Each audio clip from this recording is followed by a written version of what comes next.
Star Trek original series. Tomorrow is yesterday. A time travel story. Ooh, I'm not the one who loves time travel stories, but we're going to talk about Trek the original series right now. What I thought about this episode.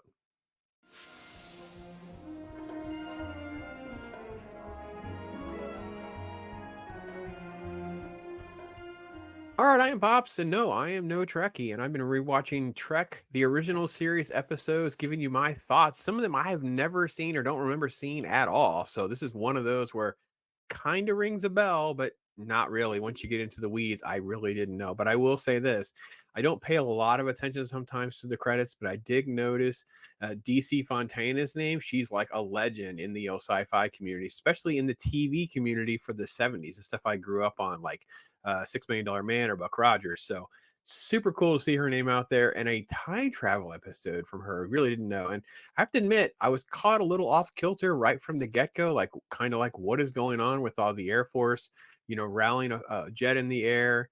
We kind of have a quick little shot of what's actually happening, and then we quickly see that the Enterprise is up over space. So didn't quite exactly know what was going on. And then, of course, when we get into the explanation is rather quick, kind of abrupt. And they basically talk about some type of black star incident, kind of suck them in. They don't even know where they are. High gravity, black star, blah, blah, blah. Science, gobbledygook. And the Enterprise essentially is a UFO in this timeline. So they've gone back in time, basically. Now, it takes a little bit for us to kind of play that out. Captain John Christopher, he's the one that's sent up in that craft that kind of sees the Enterprise. And then, of course, they use a tractor beam to kind of keep him in harm's way because they realize that he could have a nuclear weapon on board. And in doing so, it could break his plane up, and they don't know what to do. And Kirk makes the decision at the last second just to bring him on board and save him before the ship completely disintegrates or breaks apart. And there he is. He comes across into the Enterprise. And really, the episode has kind of got a couple different layers, which I actually liked. I like the fish out of water concept, like the guy that's from, the well, technically our past, right? He's from the '60s into the futuristic spaceship. He doesn't quite totally understand what's going on. I do like that the script allows that to kind of unpack slowly. They just didn't show "Welcome aboard the Enterprise. We're a spaceship from your future." They kind of go a little slow with this character. He's interested and curious, but not overwhelmed. I thought they handled all of that really well. The actor, I think, is doing a pretty good job as well. I don't recognize him from anything. His name is Roger Perry. I had looked that up because I was like, do I know this guy or not? Should I know this guy? It's just one of those names where I felt like I should. He just totally looks like the typical, Air Force guy, just kind of what he looks like. So I think he's probably just a journeyman type actor from that era, most likely from anything. I didn't think of it, didn't recognize the name. So the episode is pretty solid in that regard. It moves quickly to get him acclimated. They take him to the bridge. They kind of talk him around the ship. He meets Spock. I do like the fact that I kind of had a little bit of a laugh that they place Spock's appearance up on the show, like this face to face thing, as you would be like, bum, bum, bum, looking at an alien. I'm looking at this. I mean, let's be honest. Spock's skin color is off. They put a lot of makeup on Nimoy, and he has the ears, kind of some odd eyebrows and haircut, but he's not like, it's not like Next Gen where he'd be face to face with Worf or even Data. I mean, so it was a little dramatic. Didn't quite work for me, but I do like the fact that they're trying to allow the character to kind of acclimate slowly to the Enterprise, who they are, where they're from, that kind of thing. So it moves along really well, and then they kind of have sort of like an issue and a confrontation about what we're going to do with you, and they realize, well, we can't really send you back. So there's a couple of things they're going to now take note of. One, they have him. He's seen too much. He's on the Enterprise. They saved his life, brought him on the Enterprise, but now he's seen too much. He can't go back because it would create a timeline distortion, right? Because he knows too much.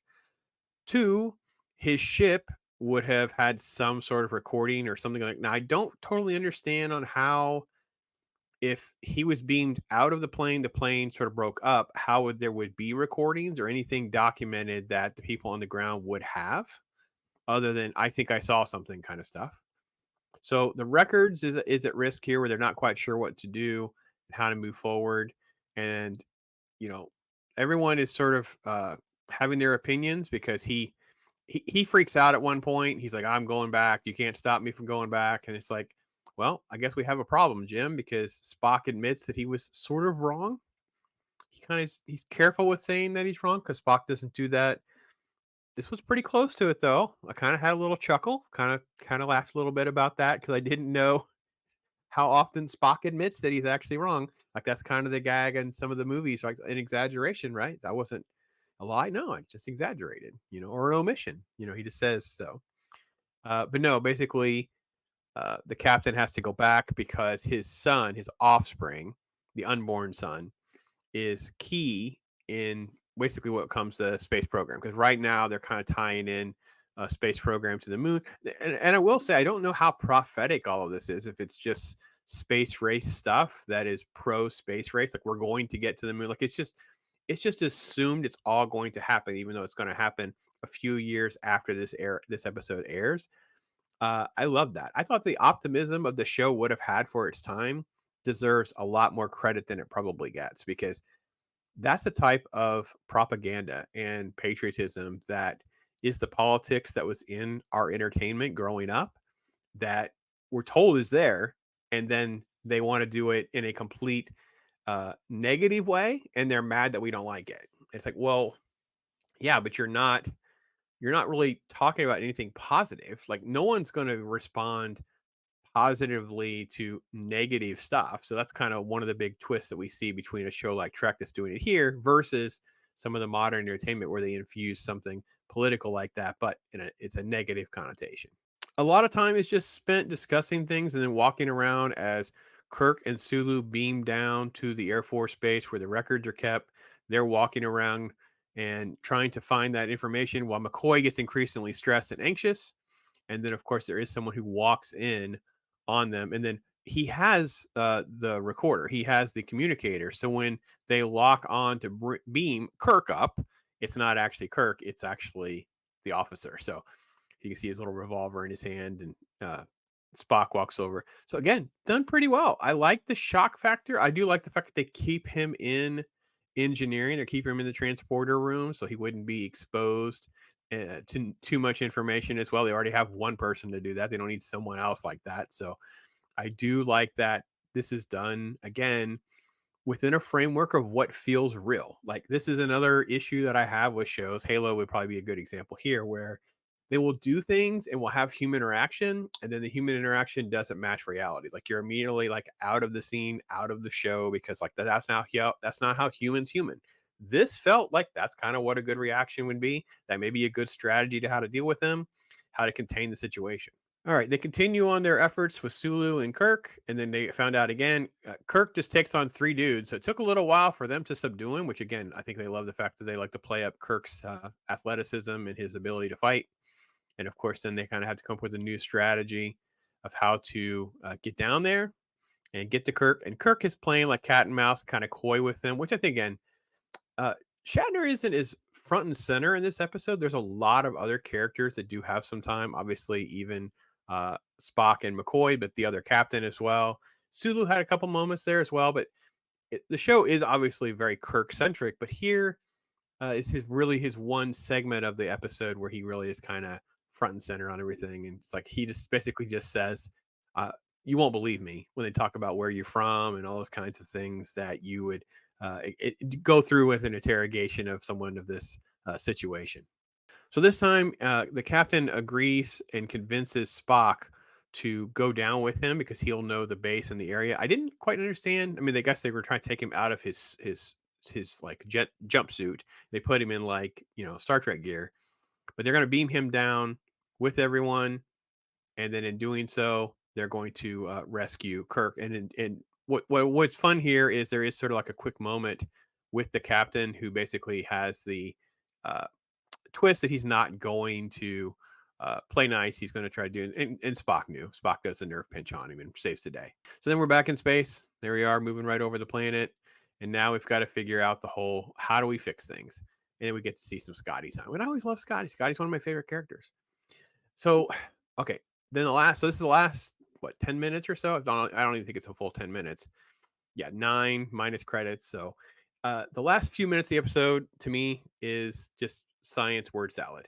So it is sort of like time travel stuff, but it's also like, well, we're going to replicate the black star gravity situation. We're going to slingshot around the sun. We're going to do these things that will create us go back in time so we can drop you off to where the point where you were and drop you off at the point where you were. And so that part of the episode was kind of my least favorite element of the episode. I didn't care for all of that.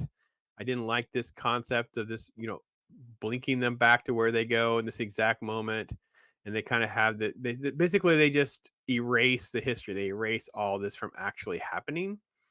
So that was kind of if I had a big negative in the episode, that would be it.